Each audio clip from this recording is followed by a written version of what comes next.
जब मुसलमानों के दारुल खिलाफा यानी मुस्लिम दौर हुकूमत की राजधानी बगदाद में हर दूसरे दिन किसी न किसी दीनी मसले पर मुनाजरे होने लगे यानी डिबेट होने लगी। जल्द ही वो वक्त भी आ गया जब एक साथ एक ही दिन बगदाद के 4 अलग अलग चौराहों पर अलग अलग मुनाजरे हो रहे थे। पहला मुनाजरा इस बात पर था कि एक वक्त में सुई की नोक पर कितने फरिश्ते बैठ सकते हैं। दूसरा मुनाजरा इस अहम मौजू पर था कि कौवा हलाल है या हराम है।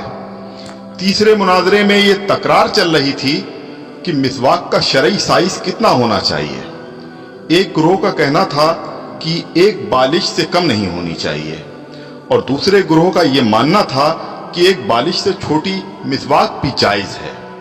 अभी ये डिबेट चल ही रही थी कि हलाकू खान की क़यादत में ततारी फौज बगदाद की गलियों में दाखिल हो गई और सब कुछ तहस नहस कर दिया। मिसवाक की हुर्मत बचाने वाले लोग खुद ही बोटी बोटी हो गए। सुई की नोक पर फरिश्तों की गिनती करने वाले लोगों की खोपड़ियों की मीनारें बन गईं जिन्हें गिनना भी मुमकिन नहीं था। कौवे के गोश्त पर बहस करने वालों के मुर्दा जिस्मों को कौवे नोच नोच कर खा रहे थे। आज हलाकू खान को बगदाद तबाह किए सैकड़ों बरस गुजर चुके हैं, मगर कसम ले लीजिए जो मुसलमानों ने तारीख से रत्ती बराबर भी सबक लिया हो।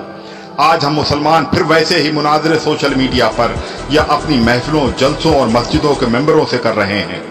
दाढ़ी की लंबाई कितनी होनी चाहिए या फिर पायजामे की लंबाई टखनों से कितना ऊपर कितना नीचे शरई एतबार से होनी चाहिए।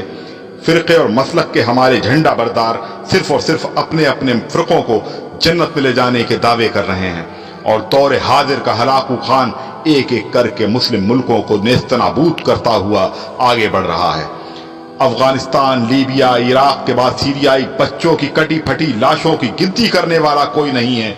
बेगुनाहों की खोपड़ियों के मीनार फिर बनाए जा रहे हैं।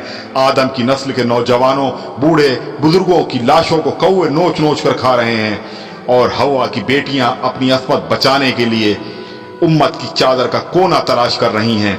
जी हां, और हम खामोशी से अपनी बारी आने का इंतजार कर रहे हैं।